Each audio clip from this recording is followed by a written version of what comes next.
Siyabonga kakhulu bazalwane bami lapha emakhaya. Siyabonga kakhulu for joining. Thank you so much for taking your time and hlalela nathi.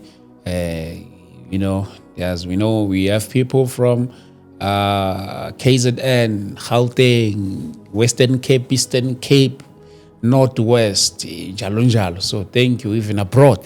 Thank you so much for joining. Siyabonga kakhulu. If it is your first time, make sure that you subscribe and even follow us on other socials.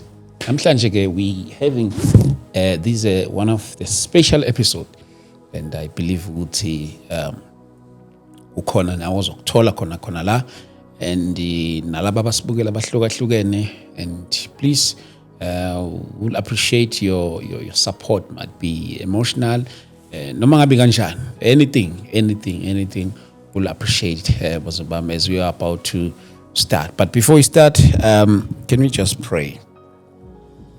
Can we just pray before we start? Father, we thank you in the name of Jesus Christ. We honor and we love you. In the name of Jesus, everything, oh God, that we are doing here, we pray that it becomes more impactful, influential to your people.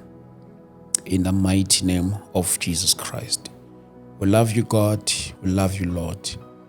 In the name of Jesus Christ, we pray for even our heart, oh God. In the name of Jesus Christ, mazikwazi ukwamukela whatever situation, oh God. In the name of Jesus Christ, we pray uNkulunkulu wethu engcwele, every story that we do here, let it be more even influential to your people and beneficial to your church. In Jesus' mighty name we thank you. Amen. Amen. Baba siyabingelela. Yebo sanibonani. Niyaphila? Hayi siyaphila. Siyabonga kakhulu ukuthi nifike. Yeah. Siyabonga kakhulu baba. Mhlawumbe kwabaqala ukubona nje ungasipha nje introduction yakho baba. Oh, igama lami ke nguSibongiseni. Yes. Ngibizwa uMswane Sibongo. Okay. Bangazi ngopele ke abantu abaningi. Okay. Upele. Olisuselaphi igama? Igama nje kalethwa ubaba. Okay. Elinye igama lakho elikhulu bakuthiwa upele. Okay. Pele umkhulu futhi nje ngathi igama likamkhulu. Siwaselithatha elinikeza wena. Bathiwa nami ngopele. Abadala bayinayo lento yokuthatha igama mhlawumbe la omkhulu balinikezewe. Okunye uthothi mhlawumbe bakususela ekutheni hayi ngathi kunama similarities athile. Ethena bese bakunikeza igama la. Yeah. No, sibonga kakhulu baba. Ngiyakhumbula sikhuluma wathi kungi-highlighter about your story. I think it's time namhlanje akusidala futhi sikhulumile ngavele into yakho vese ikhomba fast sizayi woza khona. Yeah. So siyabonga kakhulu baba. Yazi ukuthi mosuku umuntu wesilisa ukukhula komuntu wesilisa kufana nokukhula komuntu wesifazane. Kuba nezindlela ezithize nje umuntu wesilisa ukhula eba nama experiences angafani nomuntu wesifazane, naye unama experiences angafani nomuntu wesilisa. Ngiyazi ukuthi wena ekukhuleni kwakho ube nezinto nawo your personal experiences obe nawo kanjalo nalo sibukayo nami kanjalo sikhula ngendlela engafani. Yeah. But ngifuna ukuthi singene straight enkulumeni yethu yanamhlanje. Usipalelele laphana about udaba lakho no mama kanjalo ulifaka umama ulifaka umntwana njalo. Mhlambe nje ukungena kulona ngqo.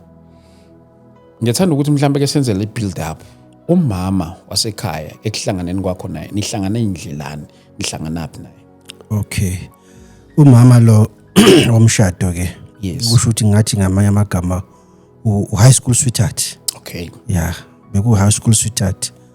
Umuntu nje engadibana naye nje khona le emakhaya ngoba ngibuya lenyanyatho ke. Okay. Ngibuya lenyanyatho. Kusho ukuthi umuntu nje uyabona nje ukuhamba nje umfana uhamba ushele endongweni. Kwaba umuntu ukuthi na intombazana engingayazi. Kwaba kushela lokho ke kwaba kuya ukuthi ke sathandana ke naye umama lo. Into futhi yama 90s. Yeah, into yakudala yama 90s. Sazwana nalo mama ngaleso sikhathi bengifunda u7 naye ifunda u7. sahamba saya esikolweni eMalambule safunda ndawonye lapha esikolweni. Okay. Kuthe ke kuqhwa kwesikhathi ke wakhulelwa lo mama.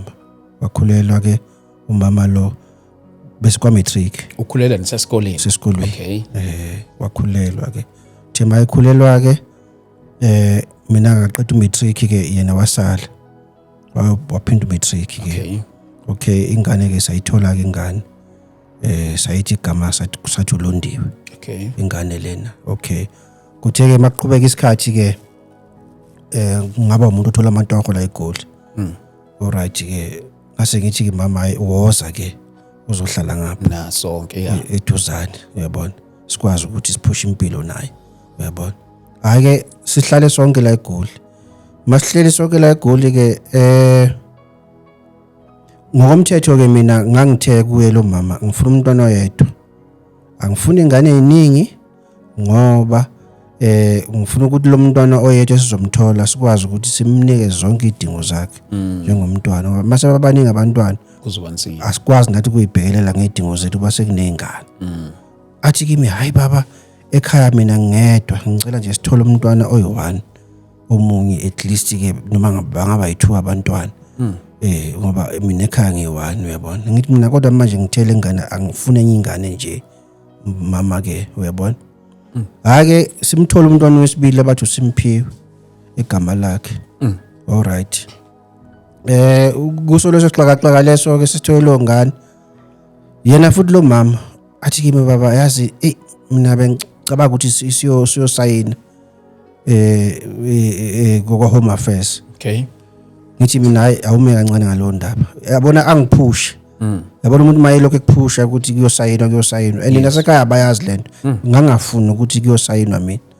Uyabona? Wangiphusha lo mama. Uyabona yabazi ke umama. Belokhu bekubamba nje. Uyabona? Sagcina sili Home Affairs sayosayina and then ngaleso sikhathi nasekhaya bayazi lento ukuthi mina naye sosayina and ngangayifuni. And wena yini ekwenza ungafuni ukuyosayina? Nje kwakunalento ayingitshela nje webhuti ukuthi yazini ngangihlale ngibona nama experience abanye abantu abahamba beyosayina sekuyadivorce kwenziwa zonke lezi zinto yebo. So ngangithi nje mina lento angifuni ukuthi ngiyenze as long nje sinengane siphushe nje impilo sibothi impilo isibekaphi yebo. Alright ke thema qhubeka isikhathi ke lo mama ke ubeshonisa lo mama sithi lapha eGoli be umashonisa. Okay. Shonisela abantu imali nje yabo and then bekunobhuti la next door akade emshonisela futhi imali ngapha kwamakhelwa. Okay. La ngihlala khona. Angeke ngidaluleke igama phela. Lo bhuti uyeza la njalo nje ulethe imali uyashonisa lo bhuti ulethe imali uyaboleka. Hawu. Alright anginake lutho ke mina. And then amithi umntwana westray. Wesithathu lo mntwana azomkhulelwa. Wena njalo akusuku lokuthi wena ubufuna umntwana oyedwa. Hayi ke sekunomunye wesithathu manje. You understand lo wesibili sonesithathu ke manje. Hayi ke umithi futhi umntwana wesithathu hawo. Mama kaLondiwe usomithi. Oh okay. Hayi ke ngithula nalapho. Itholakala lo ngane leyo lengane yesithathu. Lengane ngiyayikhulisa futhi mina nje umntana nami phela naye. Yebo kumnandi yonke into from lengane izalo 2007 kuthe lengane ke isena 13 years. Uyabona nje kunalento ukuthi abantu uyabona belokhu bekutshela nje ukuthi hey awubheke lapha le ngane le ngathi akusiye yakho. Nami futhi ngiyibona impawu yabo. Uyabona kuba nalento ukuthi ayazi angithanda ukukhuluma. Le ngane ngiyayibona man ukuthi le ngane ifana lezi ngane zangapha next door. Yabo ngikhuluma nje ngelanga futhi ngaze ngathi kule ngane kunalezi ngoba yedlala kunalezi ngane zalapha next door. Ngithi mina kodwa wena why ufana lezi ngane uyabo leza next door zase next door uyabona nakhona nje kube into enganakeki. How kuthe nje after 13 years hayi impela indaba iye ngokushuba le ndaba ukuthi hayibo awubheke lengane 13 years after 13 years ngoba phela bayakhuluma umakhelwane belo bekutshela nje yabona lokhu unganaki. Hayi ngize ngithi hayi ake ngisukumele lento ngimconfront lo mfazi mama kaLondiwe angifuni ke sikhuluma into eningi mina nawe angifuni emadNA ukuthi senzeni lo mntwana kaba lo mntwana ngicela nje unje liqiniso alikhiba vele iqiniso athi lo mntwana akusiya akuyena owami vele akutshela nesipho ngoba phela kuleso sikhathi vele after tete lo mntwana wahamba wayohlala lekhaya ngoba nomuzi ekhaya li uhamba naye lo mntwana ohlala naye lekhaya ngathi lo mntwana ngitshela lo mntwana kaba washo ukuthi umntwana akuso wami uyabo walikhipa futhi kanjalo iqiniso uyabo hayi ke kwaba ukuthi uxabana kwethu ke lapho asazange sezwana naye saxabana impela futhi kakhulu hayi kancane okay kuleso sikhathi ke ngayitholela umuntu nami ngoba lo muntu engimthola empilweni yami ukuthi ke ngithandana naye uyabo alright mangithandana nalo muntu ke ngabanjwa ukugula ke ukufika kweCovid ngabanjwa ukugula ngakugula impela nje kakhulu hayi kancane uyabo ukhumbule ukuthi lo mntwana lona wangapha kwamakhelwane ubaba wangapha next door uyabona kungibamba ukugula kuthema kungibamba ukugula yena futhi lo mama akhuphuke abuye nabantwana la ngoba ngihleli la eGoli nje abuye nengane la eGoli efuna manje ukuthi ezongena ngenkani la endlini ngihleli nalo mama lo engithandana naye mayifika lapha ke ufuna ukungena ngenkani lapha bashaya umkhukhu wami amatshe nalabantwana etshelene nalo mntwana omfana ukuthi ahamba uphantshisa imoto yami amasonto yebo ngoba efuna ukungena ngenkani lendlini hayi phela indaba yakho la yabanzima impela ngakho kwazi kwafaka nje amaphoyisa amafastera waphahlaza amafastera nezingane baphahlaza amafastera alright agcine ngenileke lapho kube isixaxaka lesisukayo ke lo mama ke ngizona naye ke kwaba ukuthi ke kwathiwa ke hayi kungcono yena ngoba kusekunje akahambe ngoba phela lo ukhola Steve somshado uthi ushadile nami angithi uyabona okay kulo myama ke angithathe ukuthi asambe sekhaya ngikwazi ukululama ekhaya ngangafuni nakhona kodwa ayikho into engangayenza ngoba vele ngangigula angithathe ke siyekhaya naye ke uyabona ngenkani masifika ke ekhaya ke hayi ke kwaba ukuthi ke ngiyalulama ke ngaba ngcono ngakhona ukubuyela emsebenzini ngaba right manje ke emva kwalokho ke ngokuthuthela kwami ngathi mina angikwazi ukuthi ke ngizokondla umfazi ongenzele izinto eziso ngoba nasekhaya la ngamshiya khona wafika nakhona wathola indoda wafika waxoma nasekhaya kuyaziwa vele ukuthi uekhaya unendoda athandana naye uyabo ngathi mina ngeke angikwazi ukumondla umfazi mina owenza izinto ezinje ngayeka nokuthi ngondle ekhaya uthe esuka ke lapho ke manje ke ngoba nalengane yona lengane engayona yami uhlala nayo namanje kwami le uyabo ngoba phela ngathi mina kusho phela mangondla la ekhaya shuthi nama ngondla nalengane engeyona yami ngamanye amagama angithi uyabona alright ke uthi esuka ke lapho ke wangifaka ecourt wangifaka i-maintenance ukuthi ifuneke ngondla nalo mntwana ongeyona wami wathi angondle nalo mntwana ongeyona wami wamfaka ku-maintenance lo mntwana ukuthi angimondle angithi uyabona masifika ecourt ngithi mina ngani wena ushilo wathi lo mntwana kuyena wami wathi hayi mina ngisho lokho mina angizange ngisho kanjalo ngathi mina ecourt ke okay akwezwa ama-DNA ke makuthi kunjalo ke okay ngikhipha imali ama-DNA nakhona yabhadalwa imali ama-DNA yenziwe i-DNA basibize sibuyele futhi ecourt ngelanga leli ukuthi phuma ama-results basitshela bathi asibuyela ke liso mase sibuyela utsheliwe naye ukuthi izola nama-results akasezi uzola makufika lapha akekho bamfonela ifoni uyivalile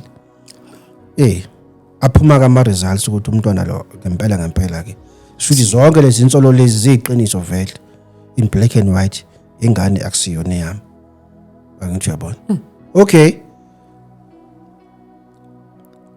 kuqhubeka isikhathi ke kudlule maybe buma 4 to 6 months ngibona ngamaphoyisa esefika futhi la ngihlala khona amaphoyisa ebusuku ngo10 aletha amasamanisi uyamazi lo muntu ngiyamazi sign la lo muntu kufakela amasamanisi ke manje ukuthi funeka uye court ukufaka icala lokuthi ifuneke umondle ufaka icala le maintenance ukuthi yondla yena ke manje yebo mangondle yena manje ngoba phela uhlulekile ngapha useza ngapha okay dakunankinga ngizoya ecourt ke alright ngelanga le court ngigule futhi nakhona ngabanjwa ukugula ngihambisa amaphepha ecourt ukuthi angeke ngiphumelele ngiyagula ecourt cabanga nje ukuthi idate bekufuneka idate ibe namhlanje yase court ngihambisa amaphepha ukuthi ngiyagula icourt yanginika idate ya next yangeviki elilandelayo ukuthi kufuneka ngiye court eviki elilandelayo ngathi mina hawu kanti isebenza kanjani indaba yase court akuthi bengigula mina ngathi ngigula namhlanje next week sefuneka ngibuyele court maseshane kanje yabo kube ukuthi ke ngibhayile court ngiyacomplaina mina ngithi lento ayikwazi yenzeka kanjani into njengale yabo okay ecourt bayipostpone idate ngiyeke court mangifike ecourt kwathiwa nje lo mfazi angithi umshadile funeka umsupport hawu umfazi ngizomsupporta kanjani ebehlala nengane engeyona yami kwami ngimsupporta ngaliphi ake ngichazeleni kahle ngoba phela le mali engizomsupporta ngayo lo mfazi obvious phela uzoyinika lo mntwana futhi uzokodla le ngane engeyona yami ngale mali yami bathe court nje hayi lo muntu umshadile leyo ikhulumayo bathe court yakho leyo ukuthi kwenzakalani yakho leyo ukuthi uyisolve kanjani mara lo mfazi umshadile kumele umondle kumanje nje njoba ngakutshela bhuti wami ukuthi namanje kune maintenance order nje yakuyena ephumile ukuthi lo mfazi ufune ngemnikeze imali from end of this month angithi yabona manje inhliziyo yami ibhlungu yabona wena bhuti ibhlungu inhliziyo yami ngalendlela ngoba lo mfazi aka understand ukuthi angisamfuni ngiphumile kuye ungone kakhulu lo muntu and istory mina ayikho ingane yami azoyikhomba ngathi mhlambi ngiyithole kulomshado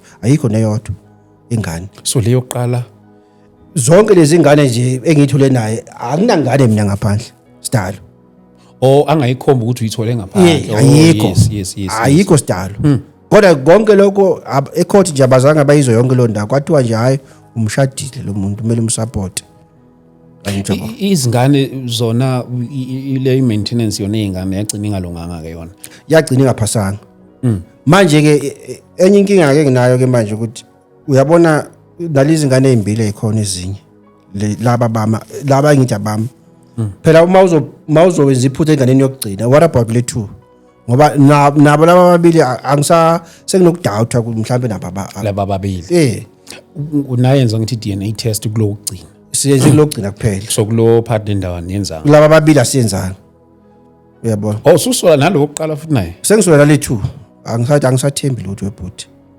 angisathembi manje kahle okuyona into mhlambe engathi mhlambe engasizakala ngayo ukuthi mhlambe uma ngabe engakhona ukuthi ngenze maintenance kulezi ngane ezimbili ngizokwazi ukuthi nami ngibe neclosure ngoba kumanje ukukhuluma ngedivorce ukuthi divorce ngithi mina divorce ungayifaka idivorce nawe idivorce akeke ifakwe yimina wena mawufuna divorce kodwa manje into nje ngibambile manje kufuneka ngenza ama DNA yalabantwana ababili ngithi ngizoyibuza vele indaba ye divorce ukuthi yona mhlambe angazi nize nenze indlela zokuthi okungcono nihlukane nje straight kahle inhlelo lezo mhlambe engathi ngangiphe kwaso ngikulezo inhlelo lezo and then okunye okungishayo futhi i-divorce ngiyazi is very costly bashilo vele ngeke ngahamba emaloyeni bangitshela bathi mangabe ukuthi i-divorce engaphikiswa around 25,000 mara mangabe i-divorce ezophikiswa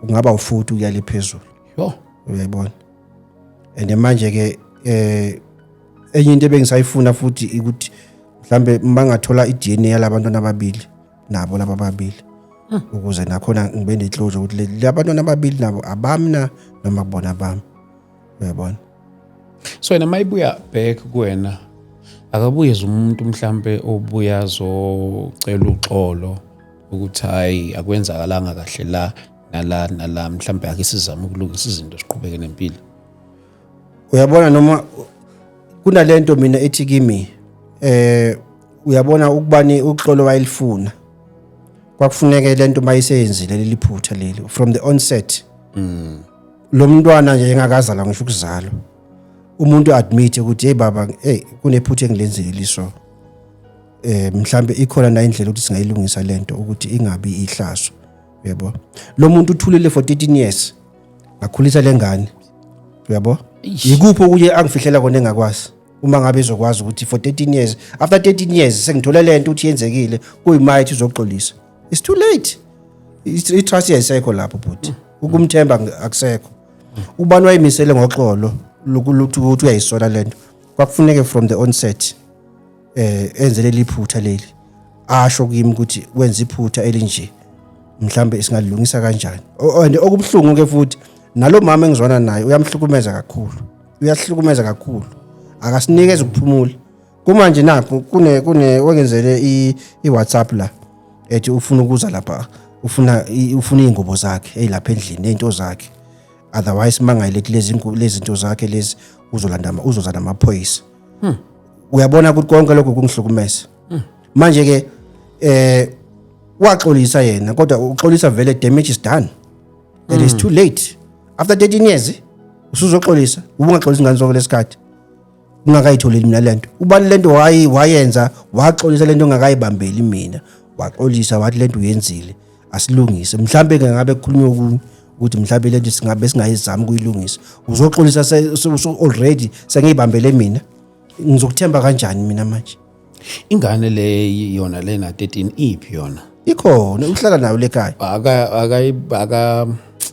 ngathini okuyena baba wayo akazange azayibuyisa ayise kuyena baba wayo cha uhleli nayo lapha ngenkani ngoba phela even le ndaba yami esayihamba ngisho enduneni induna zakhuluma kwathiwa akahambe ekhaya akafuna ukuhamba emzini wami uhleli ngenkani akunandaba ke but manje uhleli nalengane futhi engeyona yami emzini wami njengoba manje sekuthiwa kufuneke ngisupporte yalo mfazi futhi phela le mali engizosupporta ngayo lo mfazi still yondla leyangane why le ngane angayisukuyise uhleli nawe ngenkani emzini wami isilimo bani lapho yabo kusho ngoba nomthetho kusho ukuthi phela umthetho nawo uyangifeyila umthetho ngathi bangekhuluma indaba yalo umntwana ecourt kwathiwa nje eyakho le wena support lo mfazi umshadile nje kwamiyona nje lapho kwathiwa na certificate somshado umshadile so uyisuso lokuthi uyelo bawe lokho efika ezoboleka imali uye vela hayi ukuthi ngizoluye uma uye wife wayefika ezoboleka imali lapha emnikeza imali mina ngithi kuyabolekwa lapha imali lezi kanti umuntu ushonisa nangaphansi kuyabayathandana laba abantu sebamithisana khona lapho le ngane nje ikhulela lapha eGoli nje uyise wala next door makhelwane sabona makhelwane sabekelela ngaba nengane ngise emadrobheni yoyithengela izinto uyise uyabona nje ukuthi uyabuka nje naye uyazi le ngane ngispend imali ngiyayikhulisa emadrobheni ngihamba nayo ngiyambulisa lo baba uyangibulisa nayo and okubhlungu ke wanele wabona ukuthi le ngane sengiyazi indawo wathutha wahamba lo baba wahamba impela futhi angimazi ukuthi washonaphi angimazi ukuthi washonaphi ngifuna ukuchecka ukuhlukumezeka kwayo lengane yona ke ukuthi kunjani mhlambe indlela yayo nje yokuphila well buti lo mntwana mina kahle since nje wenzeka zonke lezi zinto uhlala nonina lapha nasekhaya mina ngisayi ukuthi uphila impiloni lapha angazi kodwa nje ngikwaziyo ukuthi unomntwana naye kwamanje ukhulelwe kwanaye lo mntwana usenomntwana waze wateta unomntwana amtholile lo mntwana futhi wena kahle mawondla usuwondla futhi phela sengondla yonke into lapho imali yami izophuma nje yondle nje ngoba lo mama lengane akafuna ukuyisa kubaba wayo ihleli lapha emzini wami mina ngisupporta lengane supporta yonke into and nawe konke kusenzeka lokhu nje endlini kubolekwana imali njalo bingekho nawe into ibingaba ziyinsolo obungayisola kodwa mhlawumbe uthule khona uthi ukwesinye isikhathi uthi uyasola kodwa uthi ayi mhlawumbe nje nami sokuku overthink or kanjani ayikho into oyisola endlini hayi khona ngeke ngiqamba manga ukuthi khona ngangisola ngoba phela amadoda befika nje lapha kufika umama kufika ubaba belethi imali ize yavela indaba ke sengiyibuza ekhaya ukuthi hayibo uye madoda lithi indaba engaka kahle benithuleleni kahle ningangitshela into enje bathe ekhaya hayi besisaba nje nokukutshela ukuthi sizokuchithela umuzi ndoda kodwa besibona izinto ezizakala ungakho emsebenzini lo mfo ubefika lapha ya ahlale lapha emkhukhwini wakho eroomini lakho lapha nalo mama kufakwe ama video la amaphone kubukelwe lapha umama lo ahlale phansi lapha yana ubaba lo uhlele esitulweni kubukelwe izinto lapha ema TV kumaphone sithi thina hawu yenzeka kanjani into enje yenzeka kanjani into enje ukuthi lo muntu ethe ezoboleka imali lezoletha imali kujike kubukela ama video aso basho sekwenzekile vele already ukuthi besibuka nje ukuthi hawu lo mfo lona kodwa manje sasaba thina ukukutshela phela ndoda ukuthi hey so mhlambe sothi sakutshela lezi indaba ezinje mhlambe usilwise mhlambe futhi mhlambe sisaba ukuthi mhlambe sizochithela umuzi wakho angithi uyabona lapho wena ukho ngomsebenzi ngisemsebenzini mina ngikho kusho ukuthi phela yonke lemkhuba yenzeka mina ngikho bebenze mini lento ngisemsebenzini ngoba phela ngikhumbula kahle nje futhi ukuthi kulezo insuku lezo nje vele hawu lo mama awu ekabeleni besiya ngolesihlalo kuphela mangiholile yebo ake partner viki nje hayi akafuni ukuthi ngimthinte partner viki because uyazi into edenzana makulesihlanu ke hayi ke sizoya ke enkonzweni yasekameleni partner viki mangithi hayi akafuni nje abamba yeke lo muntu manje yonke lento mayisibuya seyabona ukuthi partner viki ubebenza lemikhuba yabo ukuthi mina ngingakwazi ukumthinta mina kusho ukuthi nje mina okwami nje ukuthi ngimthole ngolesihlanu ngoba nakho kunemali yebo sengiholele phela ngihola ngeviki ngizomthola ngolesihlanu mina mangiholile partner viki nje hayi angidophi ngiyomthola nje ngolesihlanu ke nangama weekend kuphela ngifuna ukubuza nalento ike ihlukumeze kangakanani lento nababa nanokuthi khona inusizo mhlawumbe okwalithola noma ngabulwane malungana nalo lolu daba Bhuti wami lento ingihlukumeze kakhulu ingihlukumeze kakhulu emoyeni lento hayi kancane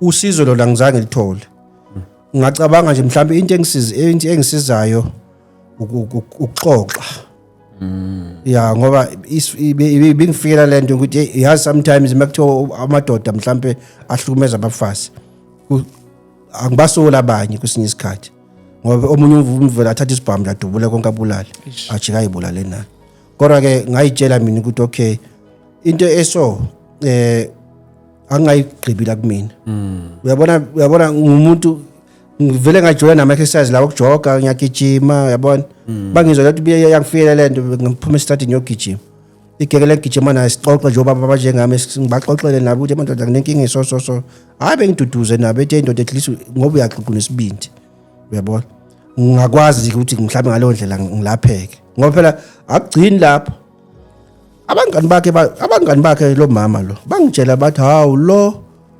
akakutsheli lokuthi udla amaphilisi lo HIV yimadoda udla amaphilisi njoba wena ubhizi ulala naye nje hamba naye eclinic lo udla amaphilisi nakhona mangimbuza ukuthi hawu ndoda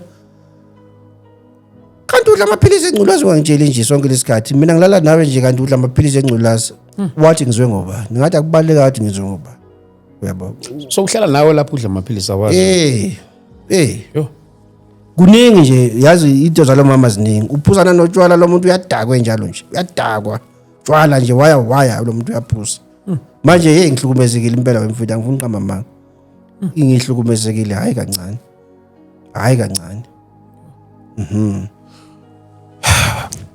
kuna njengoba ngibuza ngosizo ukuthi mhlawumbe lokho nokwalizama bengibuza mhlawumbe nanosizo lufana no psychological izinto ekanjalo ngoba uyayithi umuntu mayenesimo esikanje uthi mhlawumbe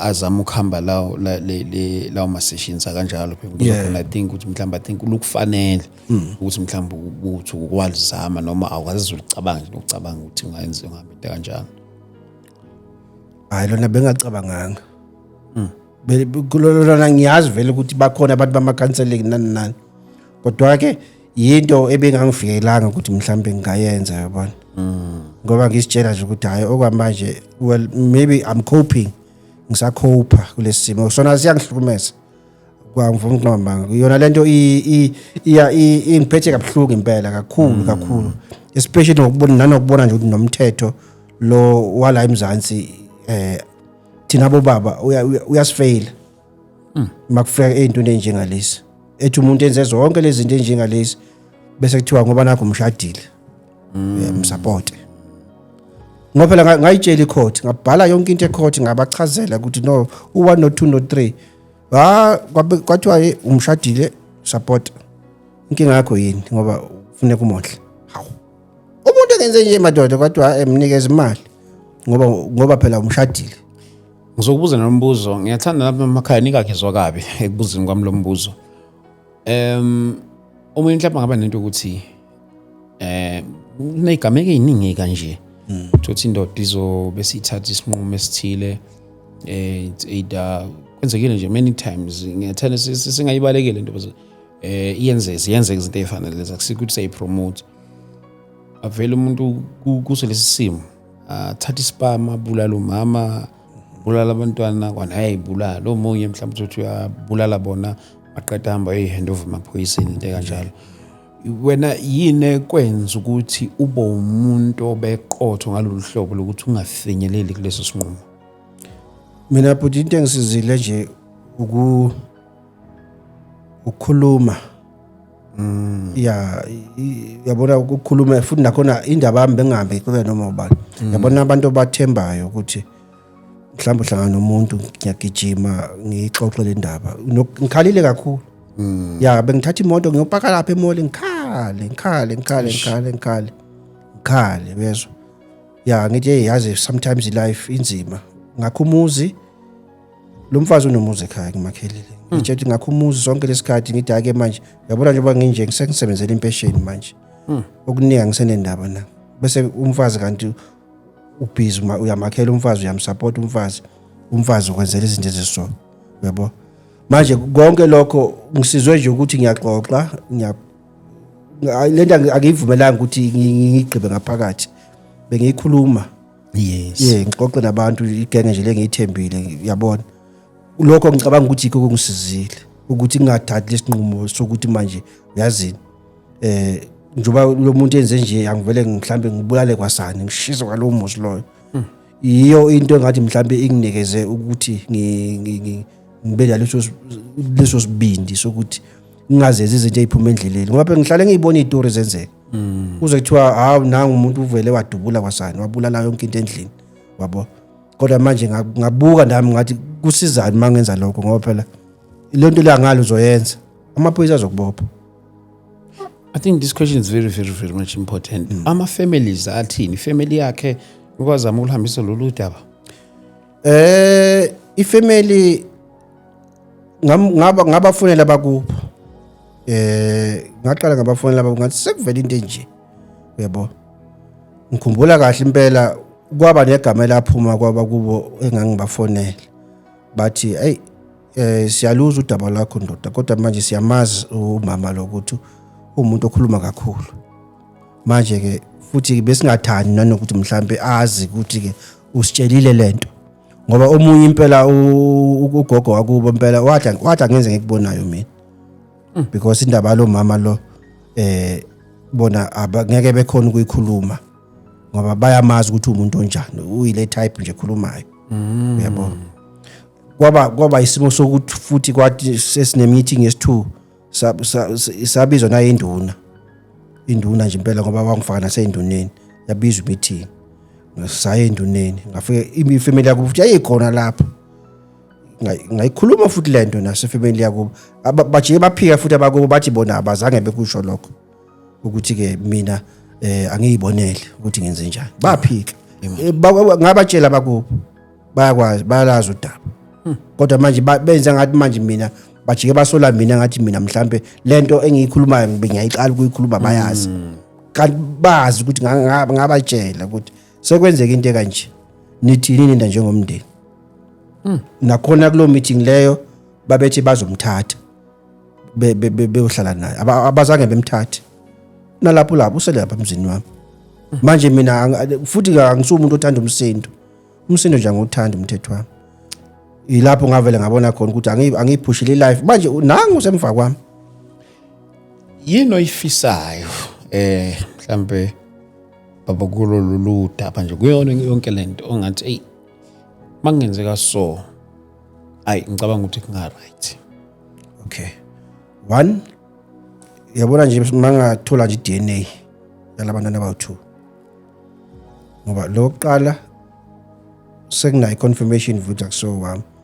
Kulaba abawu2 masingenza ama DNA ngizoba neclosure yokuthi lezi ngane nazo akuzona ezami, then ke bese thola idivorce ke. Uyaphambili. Yeah. Bazali bami ngicela ukuzwa ngani nani lapho emakhaya. I so wish angazi mhlambe naye bengafika kanjani. Kodwa I so wish ngathi bengamfonela.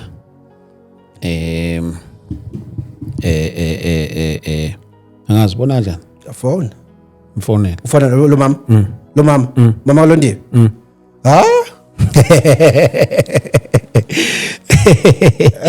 Angazi noma uyomthola yini kodwa. Awuze ngimzama. Ngoba nenamba zakhe phela lo muntu angisakhulumi mina naye kahle kahle. One number yiningi. Angisakhulumi nje naye futhi isidalo. Angisakhulumi naye lo muntu.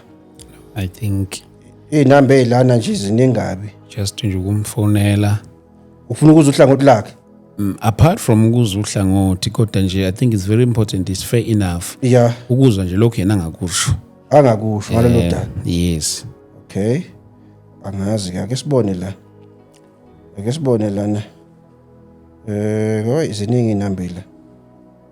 Iziningi na inamba la. Mbe in the meantime awuthi ngibe ngifonela nangu sisi lo. Ngizokuthi yena mhlawumbe ngabe ibheka inamba. Okay.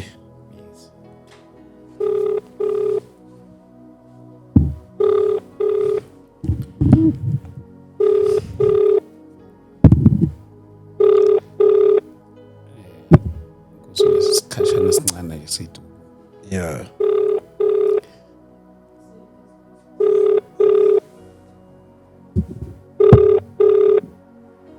Reach them. Jumbo. Iziningi inamba la.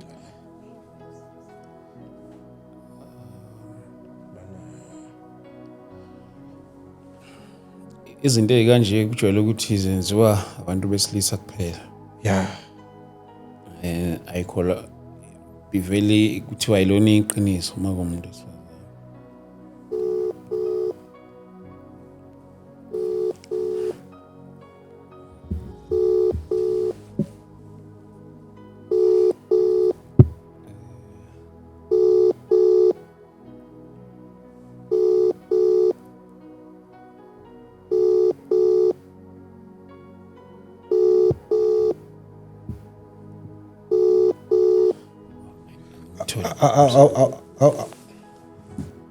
Hayi.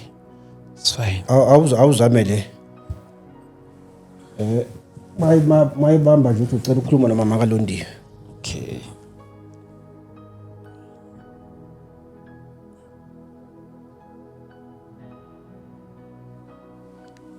All right.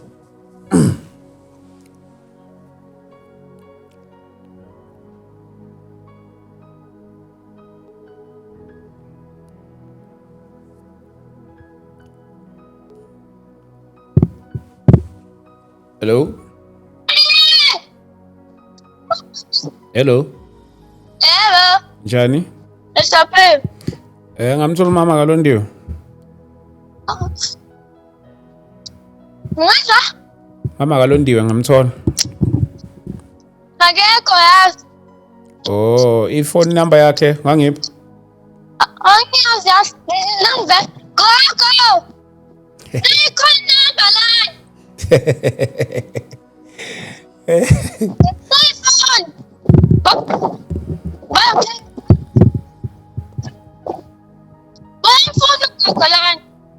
Oh. Mama. Ngizwa. Okay.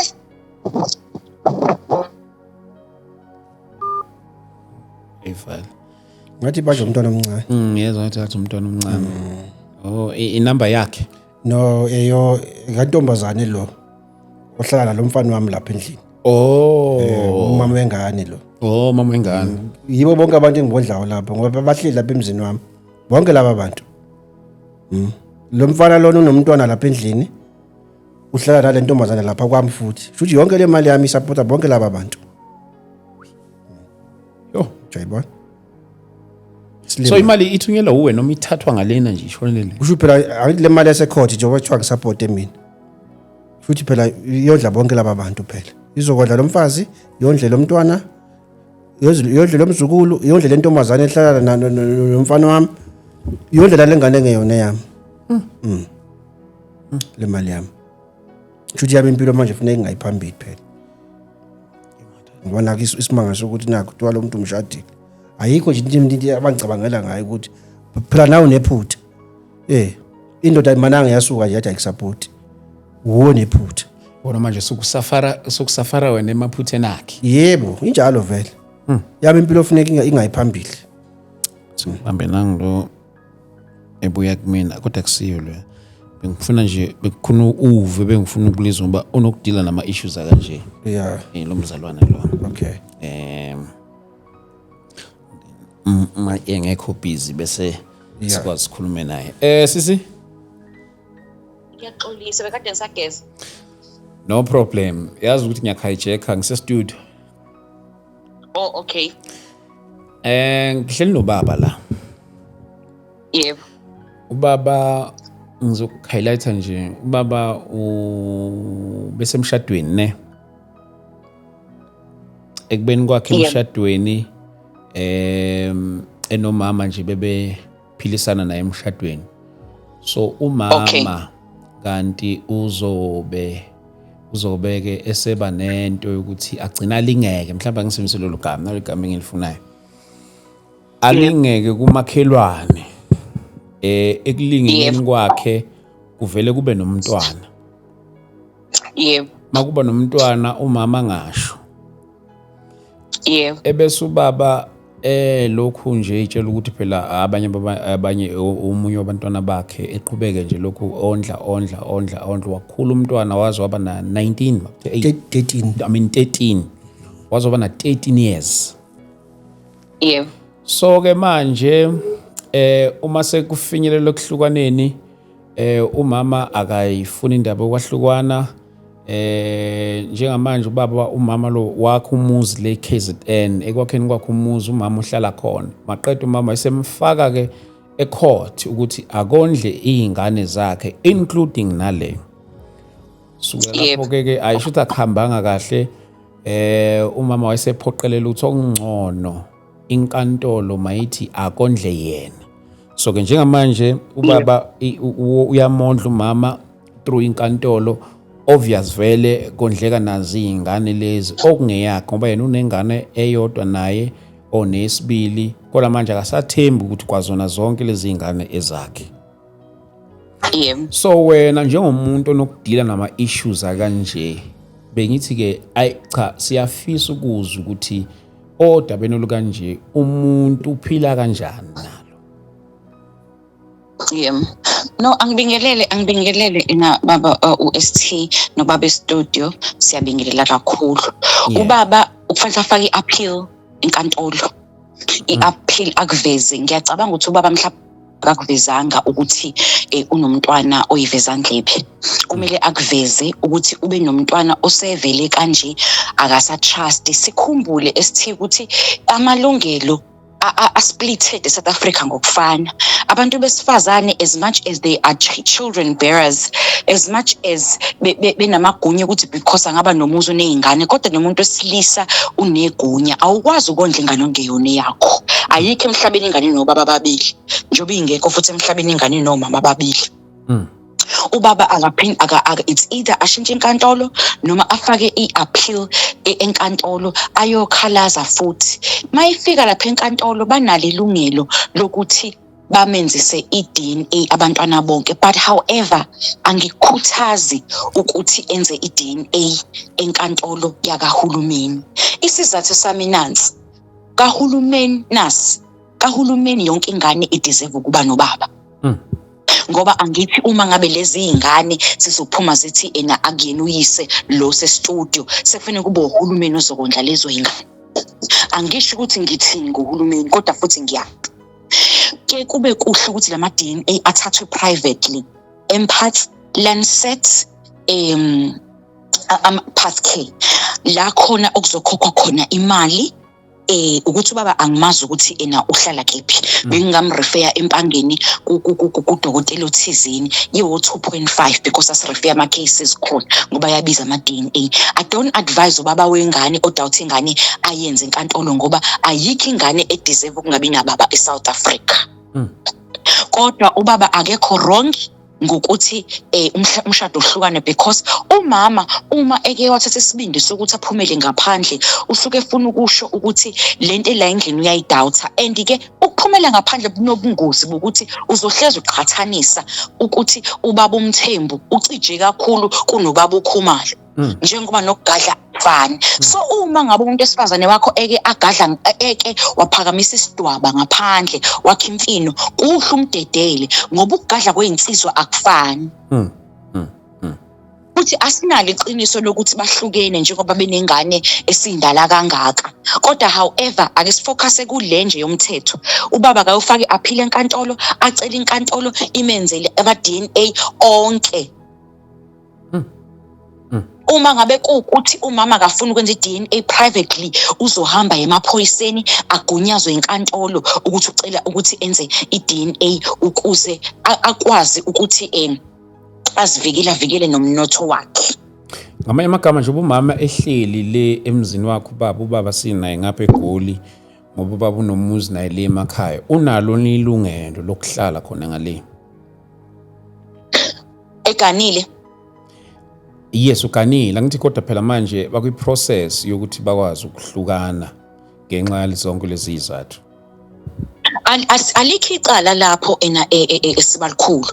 Uma ngabe umshado ungasebenzi kuhle ukuhlala ngeseparation khona nizo decide ukuthi niyadingana noma nidinganini. Kuhle ukuhlala ngeseparation akukho kubi kodwa kulesi sizathu sokuthi umama ukhe imfino umuntu esifazane uma ke waba nalesi sibindi akaxolelwa. Mina ngindoda ngeke ngize ngimxolele ngize ngondla ingane yakhula kungeyona eyami. Umbuzo uzothi kungake okunye ngoba kune possibility ukuthi zonke lezi ngane egcikena kuzona zakhe.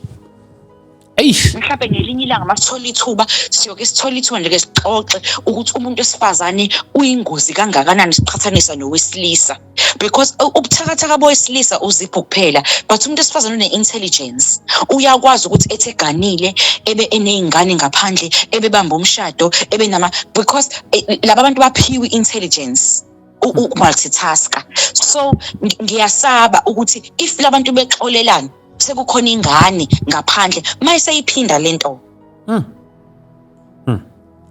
Unless uma ngabe kukuthi umama uya revenge ngoba there's another case that we are facing njengamanje. Mama abaningi who are abangayiphethe kahle benziswa i-revenge yokuthi sikhula abantu besilisa kuyibona abanentambo ende yokungayiphathi kahle. So benza lento esibiza ngokuthi retaliation. I am acting to what you've been doing to me. It's a retaliation. Ngenza into okade uyenza all along because umuntu esifazana akaxoli. Ngake ngayixoxa lento. Umuntu esifazana akaxoli akafani nendoda. Akaxoli noma ungenza lamacala ethi uxolele kodwa akaxoli. Uthi uma ngabe sekushaya akushaye ngento ongeke uzuyikhohlwa. So ubaba akaphindele back enkantolo ayofaka isicelo sokuthi ucela ukuthi anike agunyazwe ukuthi ingane zonke ayithathe iDNA ukuze ondle ingane okungeyakhe. Number 2, awukwazi ukondla unkosikazi ongahlali naye because njengoba eseKZN nje akazi ukuthi uhlala nobani, wondliwa ubani, wondliwa amadoda amangaki. Uma ngabe you decide to part ways or separation, you wait for illegal document elibizwa ngokuthi decree of divorce elishoyo ukuthi from now onward senze njani. Uma ngabe udecide unkosikazi to pack your bags and leave kaDlamini awukwazi ukuqalaza futhi uthi Dlamini still ngondle. You wait for a document that we call decree of divorce esuke isibhalwe yashicilelwa izinto okumele aba lapha e-studio azenze. ithi mhlambe ama-weekends iy'ngane abashere, ithi akamondle ngo-1.5, ithi ingane ngayinye akube u-500, ithi akavakashe ekhaya every month, ithi akabahlukaniselani imoto noma 50-50 kanjalo. But awukwazi ukondla umuntu ongamboni nabantwana ongababoni.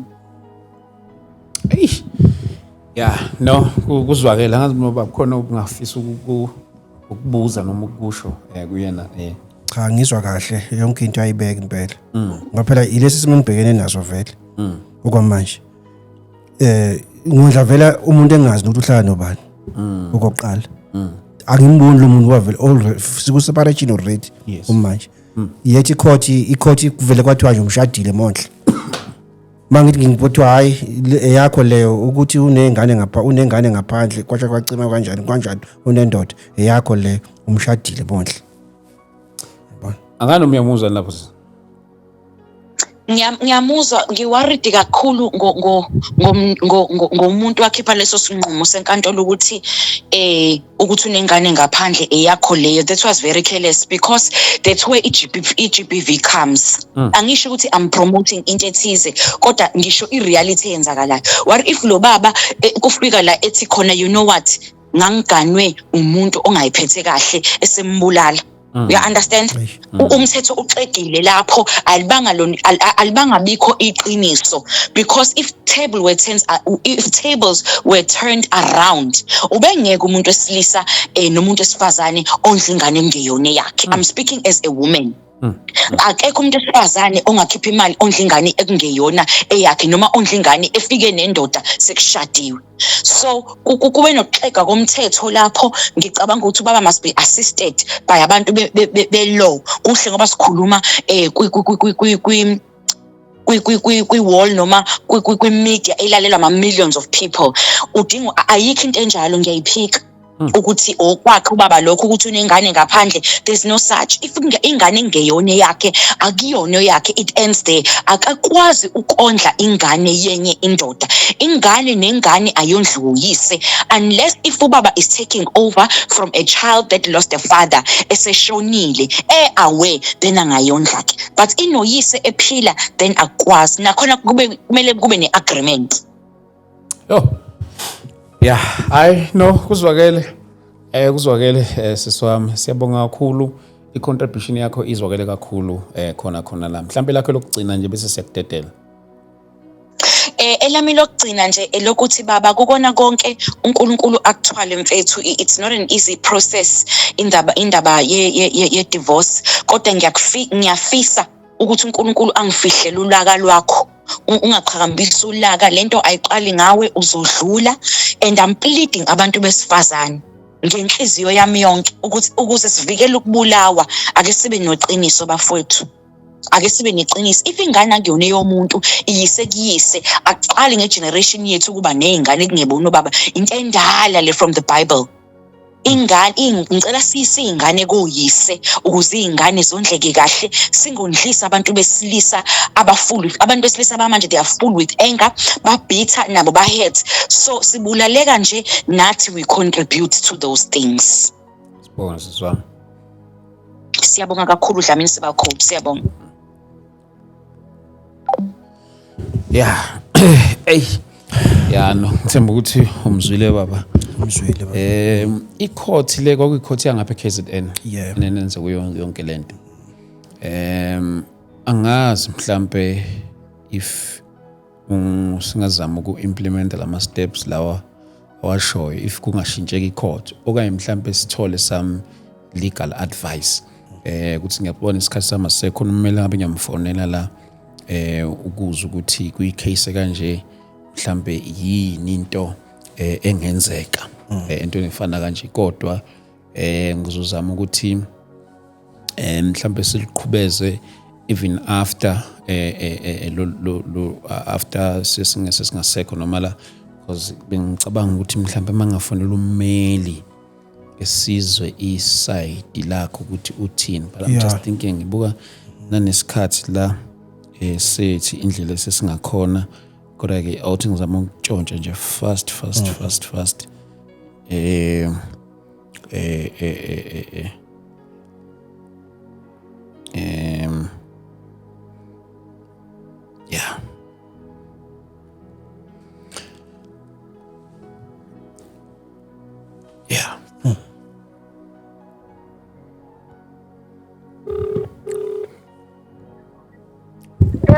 My advocate. Right, I'm calling you live. You're calling me live. Okay.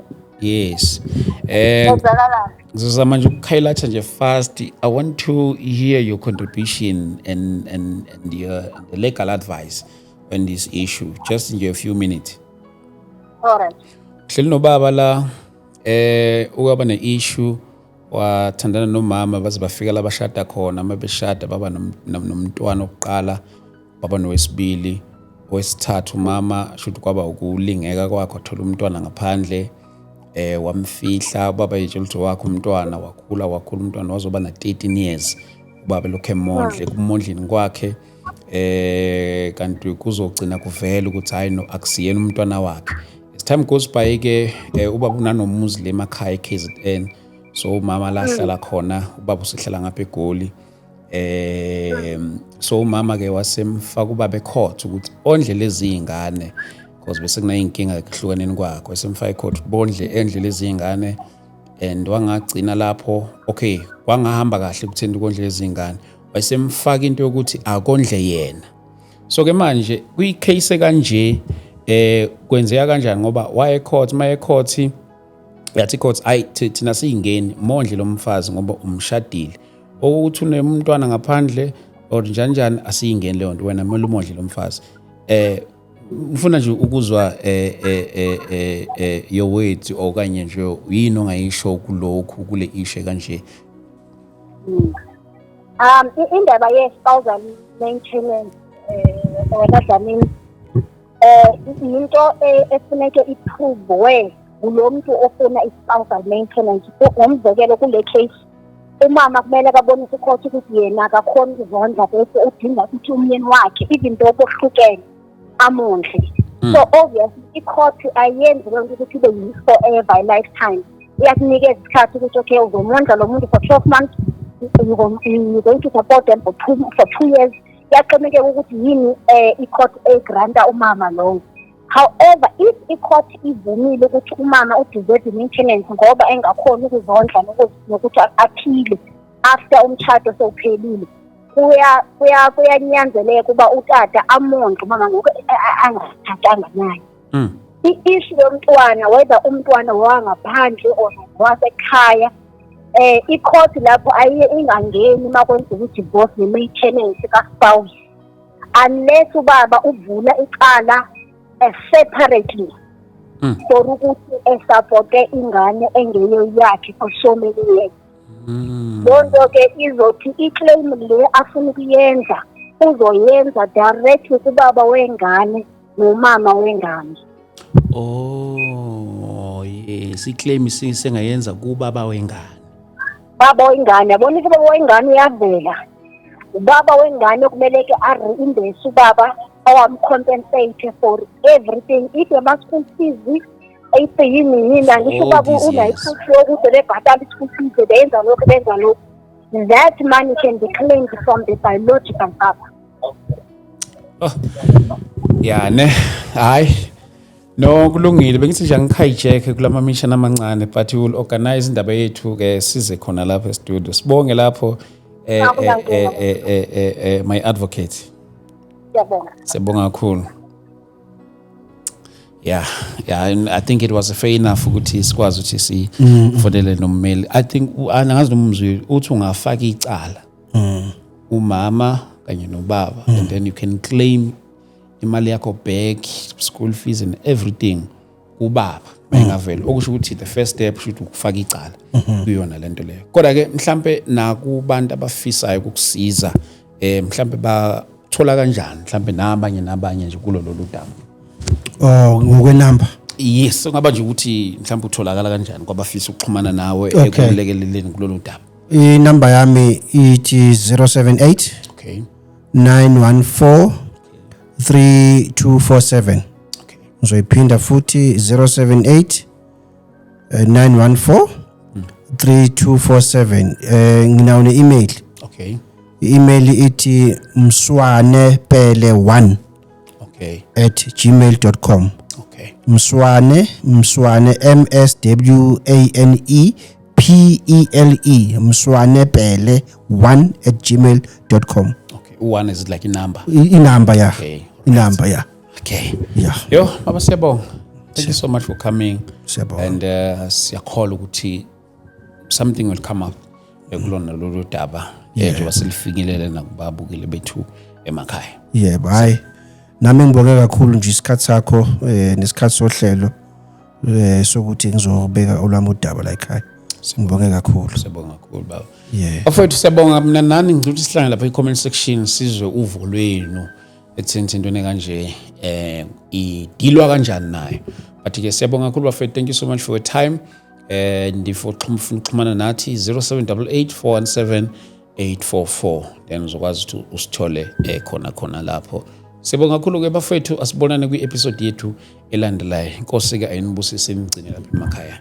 Amen. Amen. Hey, baba. Hayi lukhulu lolu daba. Yeah, sesiqedile. Hayi. Hey, inkinga ndoda. Hey.